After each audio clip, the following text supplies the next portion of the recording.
It's came in with SMB. Today we're going to be installing our 20-gallon water tank for the Ford Transit. This goes on the passenger side, bolts right up, works with your factory running boards. We're going to show you how to get this installed. Before you install, you're going to want to set up your tank with the correct vent, so the 3/4 inch on the top. You can run a 3/4 inch MPT, 3/4 inch barb, or 1/2 inch barb, and run it to the ground.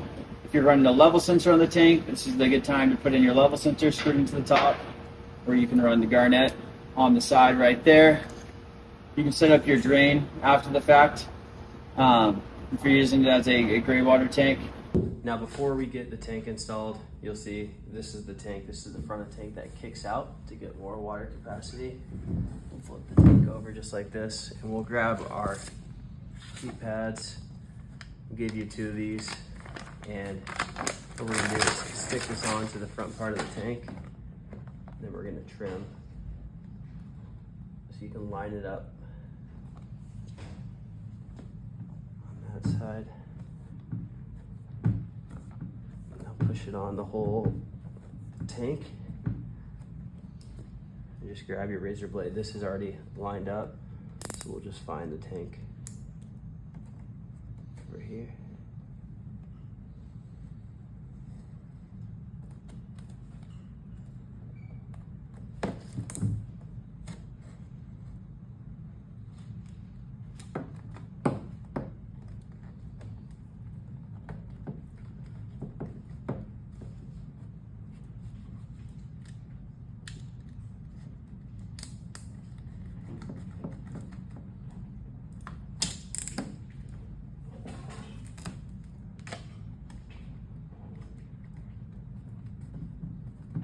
I just bent it over just like that.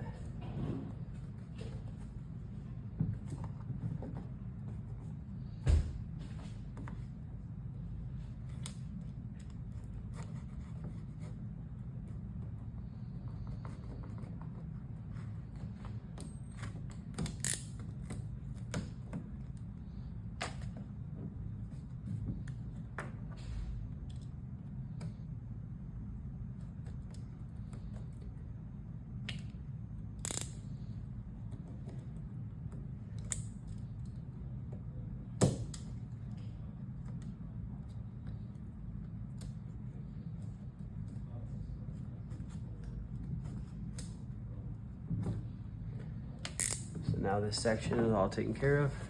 We're gonna move to that front section as well.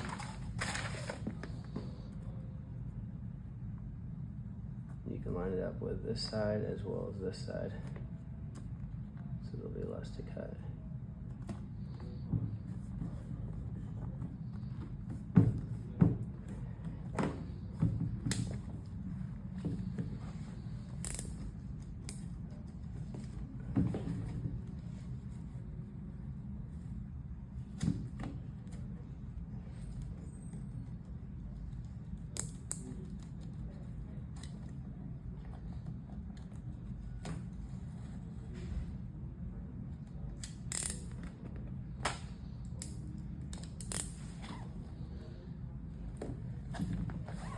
That's what it looks like. Get these studs set up into the factory holes.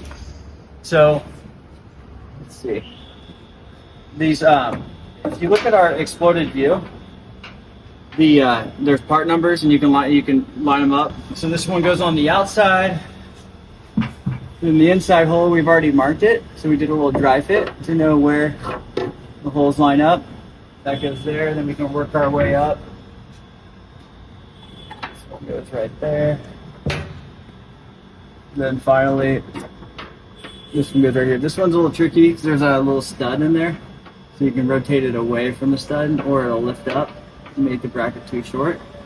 But so now we're gonna get this tank pushed into place, and we're gonna be careful pushing this into place to make sure the studs pass through the slots in the tank. So this one's a little tricky since it's hard to receive, but my buddy will grab the front of the tank and we'll slowly work our way up and try to line these up with the hole in the tank.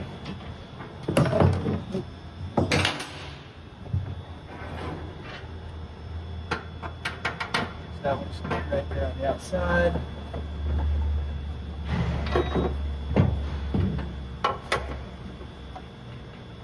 Then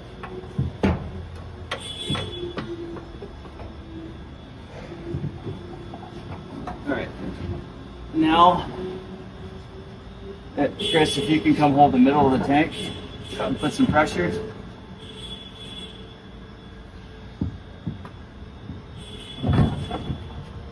Okay, so you kind of saw the tank shift around there. We're gonna make sure these brackets are nice and free, which they are. So if you can just keep some pressure on the tank. If you don't have a buddy, you can just use a jack or some straps. Hopefully you have somebody who can lend you a hand. It makes it a whole lot easier. All right, now we're gonna get our nut started on these studs. So these are 19 mils. You can grab your 19 mil socket, but for now you can just get these started by hand and have them hanging. So this rear bracket is all set up. Now we'll work our way to the front. And you can see this bracket just looks a little bit different. The holes are on the upper side. And so this lined up right here. And you can see kind of where this is going to line up on the cutout in the tank. So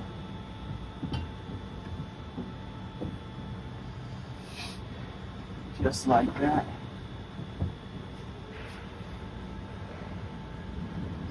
And I'm going to push on the rear first. Like I mentioned about the front one, it can get caught on that that welded on nut and not want to extend.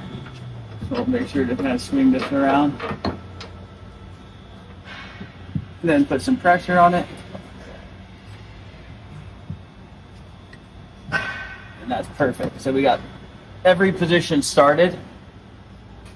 And now's a good time to check to make sure you have good clearance around your factory running boards. So you see that. And one thing to note is these factory running boards can be moved.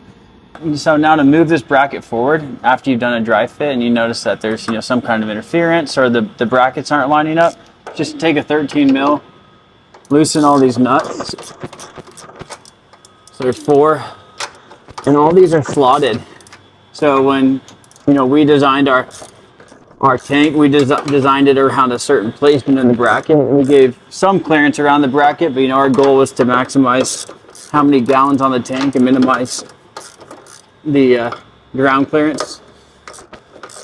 Maximize ground clearance. So we tried to make it as tight as possible, but just to show you kind of how you can move it forward.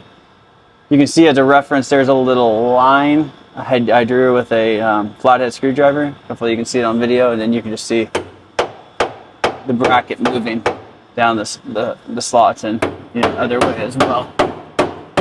So that really helps with the install if the tank is hitting on the bracket. All right, now we're gonna use our 19 mil and just tighten up all these studs.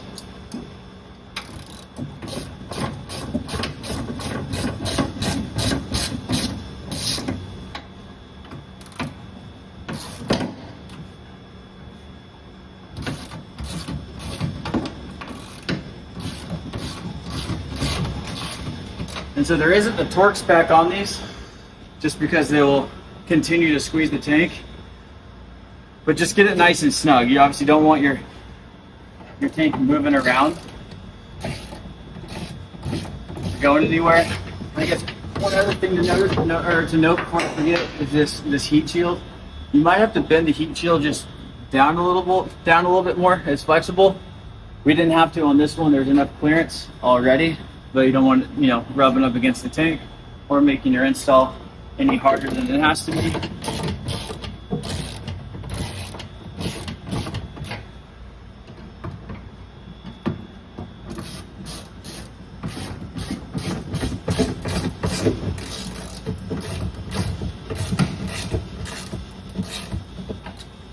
And now the installation is complete. Again, our tanks come with the straps, brackets, and the tank itself. It's up to you on how you want to set this up with venting and the level sensor accessories or drains. But let us know if you have any questions. Thanks for watching.